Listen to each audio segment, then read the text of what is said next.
प्रभात memorial hospital के और doctor थे जो आईसीयू में थे, गायत्री का इलाज कर रहे थे, उनके द्वारा यह रिपोर्ट लड़की के जो पेरेंट थे उनको दिया गया कि नहीं, इसके साल साधारण एक बलात्कार और हत्या का मामला नहीं है, यह एक बहुत बड़ा सेक्स रैकेट का मामला है। हॉस्पिटल नहीं, वो जान बचाने का मैकेनिज्म नहीं, वो कत्ल खाना है। रात के 12 बजे 1 बजे गर्ल्स हॉस्टल के नजदीक करोड़ों करोड़ रुपए की महंगी गाड़ियां आपको नजर आएंगी, उस पर लड़कियां नजर आएंगी। अब सेक्सुअल असॉल्ट हुआ है, बलात्कार हुआ है, उसकी हत्या हुआ है। अब आप जांच एम्स से करवा लीजिए या अमेरिका से करवा लीजिए या जापान से करवा लीजिए, उसमें तो वही चीज आएगा जो लड़की के साथ घटना घटा है। एसआईटी का गठन हो गया है जिसका नेतृत्व रेंज के आईजी जितेंद्र सिंह राणा जी करेंगे। जांच की आंच सत्ता के गलियारों या रसूखदार परिवार के चौखट तक पहुंचती है ना, तो वह जांच दम तोड़ देता है। आपके समाज का व्यक्ति आज बिहार का डिप्टी सीएम है, आपके समाज का व्यक्ति आज बिहार का डीजीपी है, आपके समाज का व्यक्ति राजधानी पटना का एसएसपी है, और उसके बावजूद न्याय पाने के लिए आप लोगों को केस खाना पड़ रहा है। प्रभात मेमोरियल हॉस्पिटल में जहर का सुई डॉक्टर के द्वारा दिया गया है। यह मामूली हत्या नहीं है, एक बहुत बड़ा सेक्स रैकेट है।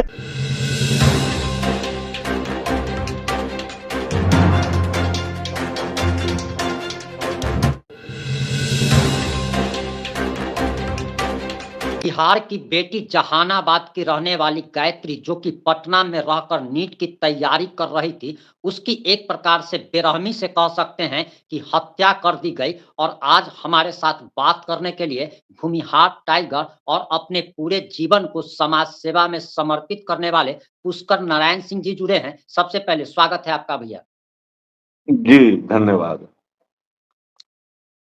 एक कल जो मृतका है गायत्री, उसके मामा का एक स्टेटमेंट आया है कल, और उसमें कहा गया है कि लाखों रुपए का ऑफर दिया गया, और जब पैसा लेने से इन लोगों ने मना कर दिया गया तो धमकी दी गई। एक नया अपडेट और है कि सम्राट चौधरी आखिर कुंभकर्णी नींद से जगे हैं, और एसआईटी का इस मामले में गठन किया गया है। एक मीटिंग भी की गई है, उसकी भी तस्वीर आ गई है और सुबह सुबह हमारे चैनल पर चला भी है। एसआईटी का गठन किया गया है आईजी के नेतृत्व में। अब आपको क्या लगता है, क्या न्याय मिल पाएगा? ये सबसे बड़ा सवाल है। जी बिल्कुल प्रिंस जी, यह जो घटना है पूरे मतलब बिहार को झकझोर करके रख दिया है। इस जी। प्रकार की घटना बिहार के राजधानी में पटना में घटित होता है, और जिस प्रकार से प्रशासन के द्वारा लीपापोती का पूरा प्रयास किया जाता है कि इस घटना को लिपापोती कर दें, हत्या को जो हत्या का मामला था उसको आत्महत्या में बदलने का पूरा प्रयास किया गया। अब बिल्कुल आप सही कह रहे हैं, जो लड़की के मामा हैं मृतका के, उनको हॉस्टल संचालक के जो है जो चलाते थे उसके द्वारा पैसा का ऑफर दिया गया था कि हम, अब जो भी दिया गया हो ये हमको पुष्ट जानकारी नहीं है कि कितना का ऑफर किया गया, लेकिन यह तय है कि पैसा का ऑफर किया गया था कि सारे मामला को दबा दीजिए, हम आपको पैसा देंगे। तो यह बहुत ही अपने आप में एक घृणित कह सकते हैं कि बहुत ही निंदनीय घृणित घटना है जो बिहार के राजधानी पटना में घटित हुआ है। एक बच्ची जो जहानाबाद के गांव से निकलती है और अपने सपने को साकार करने के लिए पटना में निजी girls hostel, Shambhu girls hostel में जाती है, वहां पर रह करके नीट की तैयारी करती है, और जिस प्रकार से पूरे मामला जो है संदिग्ध है, इतना तो एकदम क्लियर हो गया है कि नहीं, उस लड़की के साथ सामूहिक बलात्कार किया गया है। और अब इसमें कौन कौन से लोग हैं यह तो जांच करके प्रशासन को ये जांच की जिम्मेवारी बनती है कि निष्पक्ष तौर से इस सारे मामले को जांच करें, और जो भी इसमें दोषी हैं उन पर कड़ी से कड़ी सजा उसको मुकर्रर हो, और जो एफआईआर परिजन किए हैं उसमें जो पुनः बिहार सरकार के द्वारा या डीजीपी कह सकते हैं, बिहार के डीजीपी के द्वारा एसआईटी का गठन किया गया है, तो पुनः जांच करने में पॉक्सो एक्ट भी जोड़ा जाए। क्योंकि लड़की का उम्र 18 साल से कम था, तो मामला पॉक्सो एक्ट का होता है, तो पुनः उसको रिवीजन करते हुए पॉक्सो एक्ट इसमें जोड़ा जाए, और जो भी और लोग इसमें संलिप्त है, उनको नामजद अभियुक्त बनाया जाए। बहुत सारे संदिग्ध है। एक जी जी सेकेंड मैं आपको रोकना चाहूंगा। एक सवाल, बड़ा सवाल उठ रहा है। पटना एसएसपी ने आनंद फानन में प्रेस कॉन्फ्रेंस की और इसको एक तरीके से सुसाइड करार देने की कोशिश की। उन्होंने यौन उत्पीड़न से भी साफ तौर पर इनकार कर दिया। आखिर जांच रिपोर्ट आने से पहले उन्होंने ऐसा बयान क्यों दिया? एक पहला तो ये एक थोड़ा-सा लग रहा है डाउटफुल एक्शन इन लोगों का लग रहा है वो। दूसरा चीज़ ये है कि पप्पू यादव का एक बयान आया है और पप्पू यादव ने कहा है कि पटना के सिर्फ उस गर्ल्स हॉस्टल में नहीं, बल्कि अधिकतर गर्ल्स हॉस्टल के रात के अंधेरे में बड़ी-बड़ी गाड़ियाँ, यानी कि महँगी-महँगी 50 लाख, 1 करोड़, 2 करोड़, 5 करोड़ की गाड़ी से लोग आते हैं, उतरते हैं और उसके बाद वहाँ पर क्या-क्या किया जाता है।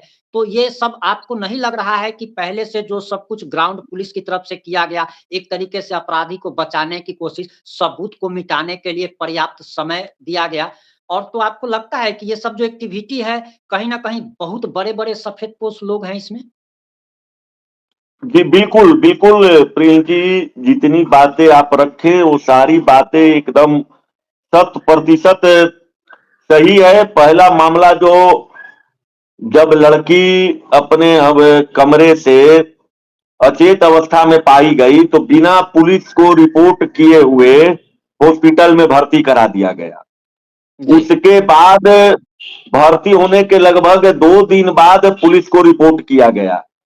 पुलिस को रिपोर्ट होने के बाद जो है निजी नर्सिंग होम में जहां पर इलाज चल रहा था, वहां पर जब पीड़ित के परिजन आते हैं मृतक गायत्री कुमारी के, तो जो प्रभात मेमोरियल हॉस्पिटल है वो उस हॉस्पिटल का जो गतिविधि है और जो डॉक्टर उनके हैं उनका जो व्यवहार पीड़ित के परिजन के साथ है वह बिल्कुल ही गलत व्यवहार था। मैं सोशल मीडिया के माध्यम से ही, न्यूज के माध्यम से उनकी माता जी का बयान सुन रहा था। प्रभात मेमोरियल हॉस्पिटल में पीड़ित से उनके परिजनों को मिलने तक नहीं दिया गया, मिलने तक नहीं दिया गया। और जिस हड़बड़ी में, दुखद है कि प्रभात मेमोरियल हॉस्पिटल के बाद फिर एक जगह और हॉस्पिटल में जाती है और वहां पर उसकी मृत्यु हो जाती है। मृत्यु के बाद जब कुछ क्रांतिकारी साथी इस मामले को उठाते हैं, पोस्टमार्टम जब मामले को उठाते हैं तो बिहार पुलिस के द्वारा एक 3 सदस्यीय पोस्टमार्टम जांच रिपोर्ट का जांच तीन डॉक्टरों के द्वारा पोस्टमार्टम कराया गया। और पोस्टमार्टम होने के बाद जब क्रांतिकारी साथी न्याय के मांग करते हुए और कारगिल चौक पर आते हैं, क्योंकि क्रांतिकारी साथी इसलिए न्याय का मांग कर रहे थे कि तब तक वर्तमान जो वहां के डीएसपी हैं अभिनव धीमान जी, शायद वही डीएसपी हैं, शायद का कंफर्म वही डीएसपी है, उनके द्वारा बयान आ चुका था कि लड़की सुसाइड कर ली है वो नींद के गोली का ओवरडोज के कारण। लेकिन जो लड़की के पेरेंट्स लोग थे उनके पास ये कंफर्म न्यूज था क्योंकि जो प्रभात मेमोरियल हॉस्पिटल के और डॉक्टर थे, मैं उनका नाम नहीं खोलना चाहता हूं कि क्योंकि नाम खोलने से बहुत सारी समस्याएं उनको हो सकती है, जो आईसीयू में थे, गायत्री का इलाज कर रहे थे, उनके द्वारा यह रिपोर्ट लड़की के जो पेरेंट थे उनको दिया गया कि नहीं इसके साल सेक्सुअल असॉल्ट हुआ है, इसको यौन उत्पीड़न इसके साथ किया गया है। तो लड़की के पेरेंट्स लोगों के पास पुख्ता प्रमाण था और पेरेंट्स ने जो क्रांतिकारी साथी थे उनको बताने का काम किया। तो पोस्टमार्टम के बाद जो है वो लोग लाश को लेकर के कारगिल चौक पर आते हैं और जिस प्रकार से कारगिल चौक पर पुलिस का रवैया देखा गया वह बिल्कुल ही अमानवीय था। पुलिस हड़बड़ी में थी कि किसी प्रकार से जल्दी से इसका दाह संस्कार कर दिया जाए और जो इस सारे प्रक्रिया में 2 कड़ी जो है वो बिल्कुल ही महत्वपूर्ण कड़ी है जिस पर जांच बिल्कुल होनी चाहिए, चाहे एसआईटी करे, जो भी जांच कर रहे हैं वो होनी चाहिए कि एसएसपी साहब एक इतने बड़े कॉन्स्टिट्यूशनल पद पर हैं, एक हम तो तेज तर्रार आईपीएस मानते हैं कि भाई कार्तिकेय शर्मा जी बहुत तेज तर्रार आईपीएस हैं, वर्तमान में पटना के एसएसपी हैं, उनके द्वारा हड़बड़ी में ये बयान क्यों दिया गया डॉक्टरों के रिपोर्ट के आधार पर? जो डॉक्टर वहां इलाज कर रहे थे कि नहीं कोई भी प्रकार का यौन उत्पीड़न नहीं हुआ है, लड़की के जो गायनी थे उनके भी द्वारा यह तो जो भी डॉक्टर लोग इलाज कर रहे थे उन्होंने एसएसपी महोदय को संतुष्ट कर दिया था पूर्ण रूप से कि नहीं, इसके साथ कोई यौन उत्पीड़न नहीं हुआ है और इसकी मृत्यु जो है नींद के गोली के ओवरडोज के कारण हुआ है। तभी जाकर के ना एसएसपी साहब जो है एकदम क्लियर रूप से बयान देते हैं और कहते हैं कि भ्रामक बातें, जो बातें अब पोस्टमार्टम रिपोर्ट में खुल करके आ गई, वो बात को एकदम बिल्कुल ही एसएसपी साहब जी ने नकार दिया। वो बोले कि नहीं किसी भी, जी मैं एक चीज जोड़ना चाहूंगा, मृतका के ऊपर लांछन भी लगाया गया। जी जी जी, वही तो सारी बातें हैं जो एसएसपी साहब जी के द्वारा बोला गया। एक इतने बड़े पद पर रहते हैं, उनके बयान का बहुत बड़ा मायने होता है, उनके बयान से जांच पर भी असर पड़ता है। एक एसएसपी रैंक के आदमी जो ऑफिसर है वो कहते हैं कि नहीं, यह जो है कोई भी इसके साथ यौन शोषण नहीं हुआ है और लड़की की जो मृत्यु हुई है नींद के गोली के ओवरडोज लेने के कारण हुई है।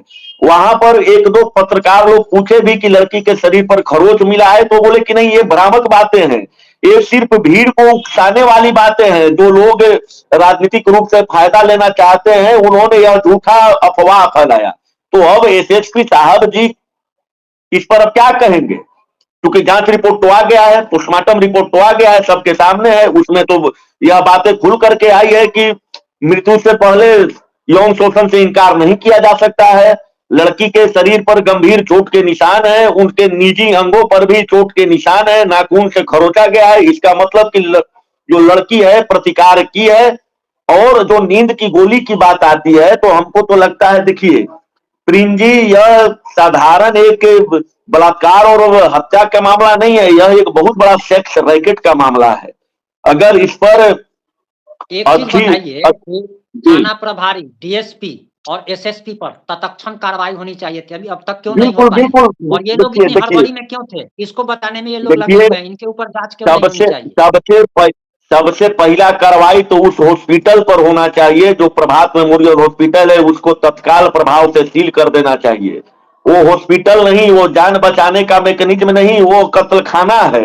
और उस डॉक्टर पर भी कार्रवाई होनी चाहिए जिन डॉक्टरों ने एसएसपी महोदय को आश्वस्त कर दिया था कि इसके साथ कोई सेक्सुअल हरासमेंट नहीं हुआ है, नींद के गोली के ओवरडोज के कारण इसकी मृत्यु हुई है। तो ये सारे लोग, होटल संचालिका, डॉक्टर, हॉस्पिटल और यहां तक कि एसएसपी साहब का बयान, सारे बयान में एक ही चीज की पुष्टि की गई, यह साधारण स्तर से मैनेजेबल चीज नहीं है। यह बात बिहार के लोगों को समझना होगा कि यह जो है इतना आप आसान तरीके से समझ रहे हैं कि बहुत साधारण से लोग इस मैनेज कर सकते हैं, नहीं, इसमें बहुत बड़े बड़े लोगों की संलिप्तता हो सकती है। पप्पू यादव जी ने बिल्कुल सही बोला है, मैं उनके बातों को एकदम 100% समर्थन करता हूं, 100% की रात के 12 बजे 1 बजे गर्ल्स हॉस्टल के नजदीक करोड़ों करोड़ रुपए की महंगी गाड़ियां आपको नजर आएंगी, उस पर लड़कियां नजर आएंगी।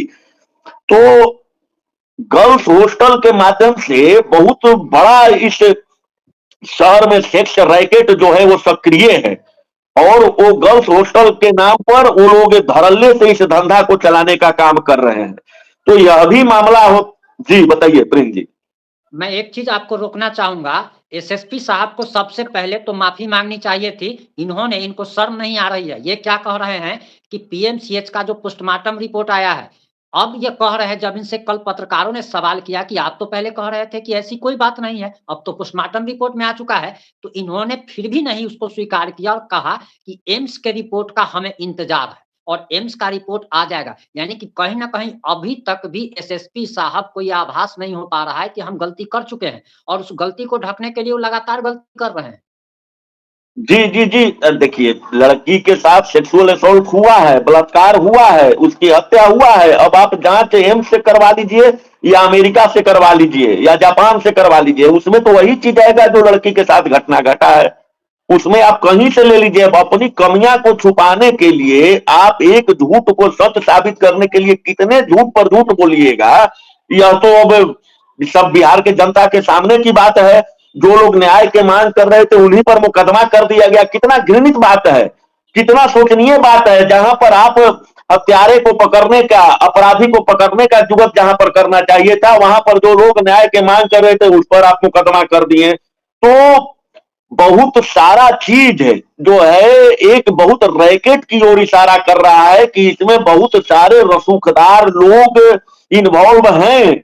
अगर हमें अब तो हमें हम एसआईटी का गठन हो गया है, जिसका नेतृत्व रेंज के आईजी जितेंद्र सिंह राणा जी करेंगे।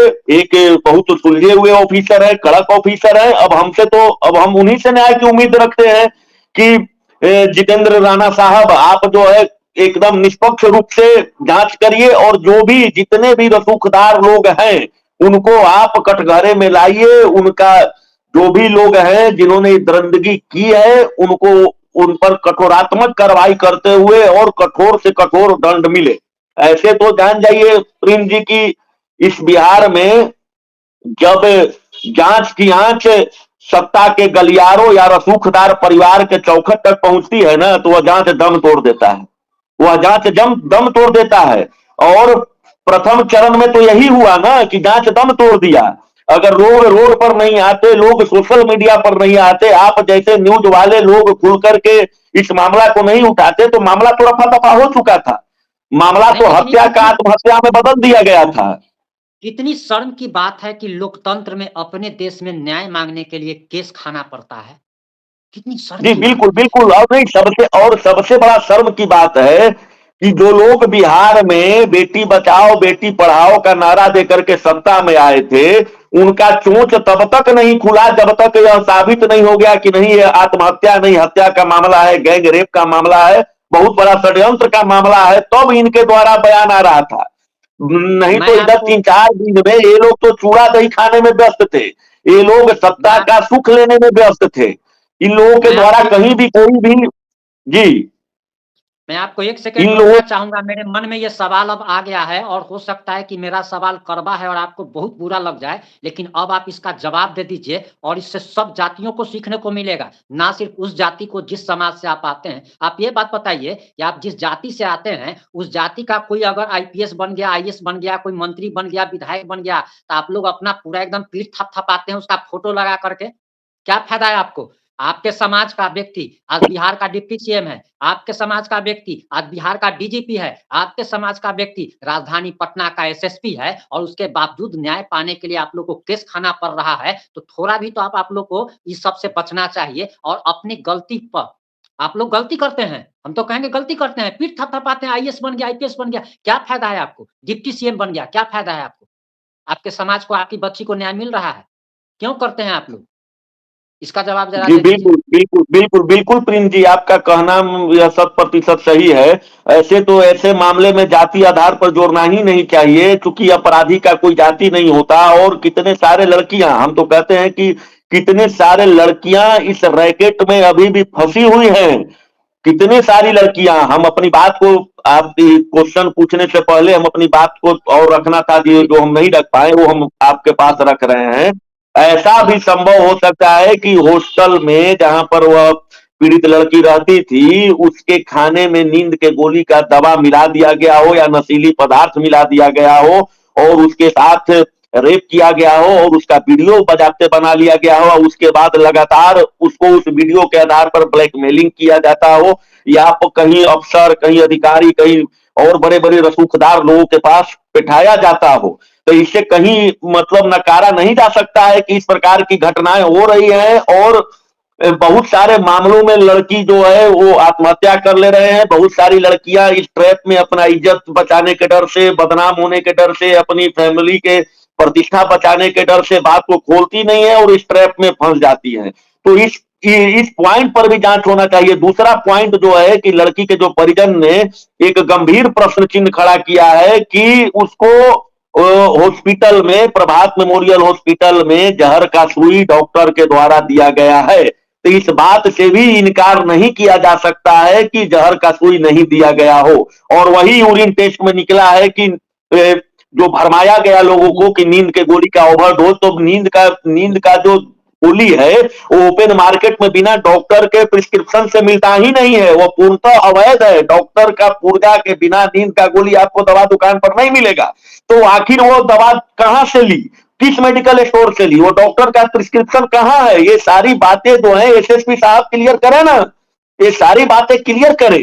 दूसरी बात, वहां पर एसएसपी साहब का बयान आया था कि हॉस्टल में सब कुछ एट इट इज है, किसी प्रकार का कोई समस्या नहीं है, और उसी हॉस्टल संचालक को साक्ष्य मिटाने के लिए गिरफ्तार किया गया। तो दोनों बयान आपका है और दोनों बयान एक दूसरे के विरोध में है। अब तीसरी बात हम आप पर आ रहे हैं कि जो आप बोले कि आपके जाति के नेता बन जाते हैं, आईपीएस बन जाते हैं, अफसर बन जाते हैं, तो हम लोग पीठ थपथपाते हैं। बिल्कुल आपने जो प्रश्न हमसे किया है यह बिल्कुल सत्य है। हम लोग जाति के नाम पर खूब खुश होते हैं कि हमारे जाति के आईएएस बन गए, आईपीएस बन गए, डिप्टी सीएम बन गए, सीएम बन गए, लेकिन हम जाति से इस कांड को नहीं जोड़ते हैं। फिर भी अगर जाति का भी बात आता है तो एक शब्द ये लोग कहने से परहेज करते हैं, क्योंकि इनके जो पार्टी गाइडलाइन में है ना, पार्टी गाइडलाइन में है कि वोट लेना है जाति के नाम पर, लेकिन अगर किसी समस्या में जाति अगर पड़ता है तो उसके लिए बोलना नहीं है जब तक आपको ऊपर से फरमान नहीं आएगा।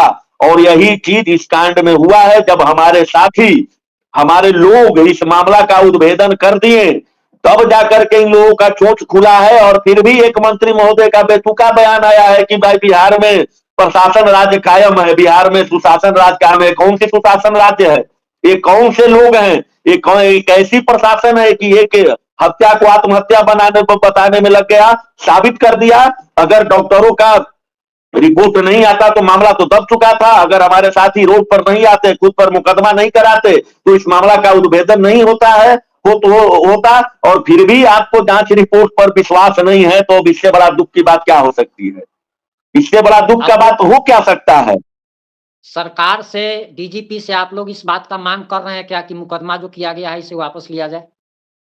हाँ, हम लोग मांग कर रहे हैं। और वर्तमान सरकार में भी जो मंत्री पद लेकर के बैठे हुए हैं, हम आपके इंडिया टॉप न्यूज चैनल के माध्यम से भी उनसे निवेदन करते हैं कि अगर हमारी बात उनके पास जा रही है न्यूज चैनल के माध्यम से, तो सबसे पहले इस मुकदमे को खत्म किया जाए, क्योंकि उनके द्वारा न कोई अफवाह फैलाया गया था। क्योंकि एसएसपी महोदय जी का यही बयान न था कि इनके द्वारा गलत अफवाह फैलाया गया, तो अफवाह तो गलत नहीं फैलाया गया। इसका प्रमाण तो डॉक्टरों ने जो पोस्टमार्टम कर रहे थे वो क्लियर कर दिया कि नहीं, जो लोग ये लोग कह रहे थे कारगिल चौक पर, वही सारी चीजों की पुष्टि पोस्टमार्टम रिपोर्ट में हुई है। तो अफवाह तो कहीं फैलाया नहीं गया, न ये लोग तोड़फोड़ कर रहे थे, न ये लोग अराजकता फैला रहे थे। ये लोग तो सिर्फ मांग कर रहे थे, जो मांग पोस्टमार्टम रिपोर्ट में क्लियर खुल करके आ गया।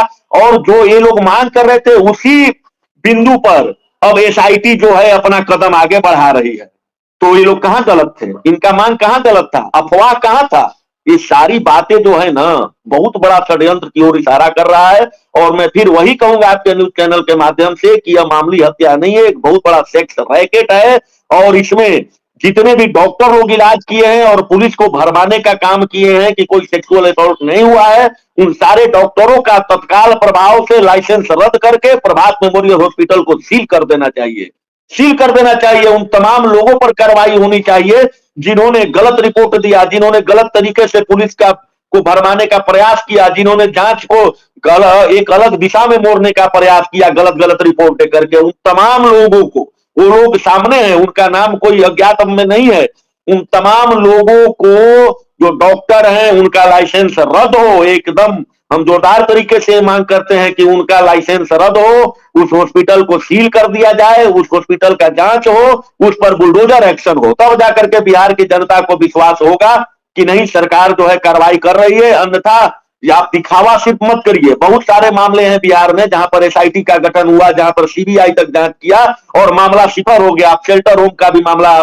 आप देखे होंगे कुछ साल पहले, जहां पर नाबालिग बच्चियों के साथ यौन शोषण हुआ और मामला सिफर रह गया। जब सफेद पोस्ट के पास कार्रवाई जांच का हाथ पहुंचा ना, तो वहीं पर जांच दम तोड़ दिया। क्या हुआ शेल्टर होम का मामला, सारा बिहार का लोग जान रहा है, कुछ कुछ नहीं निकल करके आया। तो जब तक ठोस कार्रवाई नहीं होगा तब तक तो क्या कह सकते हैं। दुर्भाग्य है कि हम ऐसे राज्य में रह रहे हैं जहां पर बेटी का मान सम्मान, कुछ दिन पहले बेटियों का कीमत लगाया गया, उसके बाद आप देख लिए कि पटना के निजी पोस्टल में, मुख्यमंत्री सचिवालय से महज 5-7 किलोमीटर की दूरी है, वहां पर जब बेटियां सुरक्षित नहीं है तो बिहार के अन्य कोने में आप क्या कह सकते हैं कि कहीं पर बेटियां सुरक्षित है? कहीं ना कौन कहीं बैठाएगा अपने माँ बाप अपनी बच्चियों को पढ़ने के लिए? किस पर विश्वास करे? ये तमाम सही बात। जितने जितने गर्ल्स हॉस्टल है सबको जांच होना चाहिए, कौन रजिस्ट्रेशन कराए हुए है नहीं कराए हुए है, सरकार के तरफ से भी वहां पर सीसीटीवी लगनी चाहिए, कौन लोग रह रहे हैं, किन लोगों की गतिविधि वहां पर हो रही है, वहां से कौन गाड़ी आता है, किसको बैठा करके लेकर के जाता है।